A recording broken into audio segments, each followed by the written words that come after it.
রফতানি বহুমুখী করতে ব্যবসায়ীদের নীতিগত সহায়তা দেওয়ার আশ্বাস দিয়েছেন প্রধানমন্ত্রী তারেক রহমান। সচিবালয়ে তৈরি পোশাক খাতের ব্যবসায়ীদের সঙ্গে সাক্ষাৎ শেষে একথা জানান বিজিএমইএর সভাপতি মাহমুদ হাসান খান বাবু। বৈঠকে দেশের বাণিজ্য পরিস্থিতি নিয়ে আলোচনা হয়েছে বলে জানান বিজিএমইএর সভাপতি। বলেন, জ্বালানি নিরাপত্তা নিশ্চিত এবং আইন শৃঙ্খলা পরিস্থিতি নিয়ন্ত্রণে রাখার আহ্বান জানান উদ্যোক্তারা। শ্রমিকদের পাওনা সঠিকভাবে বুঝিয়ে দিতে নীতি সহায়তা জরুরি বলেও প্রধানমন্ত্রীকে অবহিত করা হয়। সরকারের বন্ধ কারখানা চালুর সিদ্ধান্তকে সাধুবাদ জানান উদ্যোক্তারা। তবে ব্যাংকের অসহযোগিতায় অনেক কারখানা বন্ধ হয়ে যাচ্ছে বলেও প্রধানমন্ত্রীকে জানান বিকেএমইএ সভাপতি।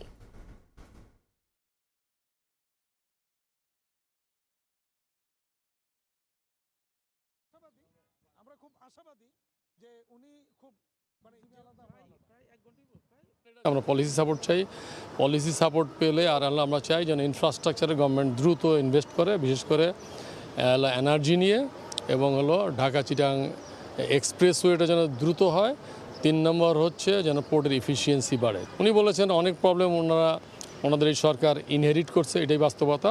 এটা গ্র্যাজুয়ালি এগুলো আস্তে আস্তে ওনারা সমাধান করবেন। উনি দায়িত্ব নেওয়ার পরে এলডিসি গ্র্যাজুয়েশন স্থগিত করার জন্য উদ্যোগ নিয়েছেন। শ্রম আইনের যে কিছু সংশোধনীর ব্যাপার ছিল এগুলি করেছেন।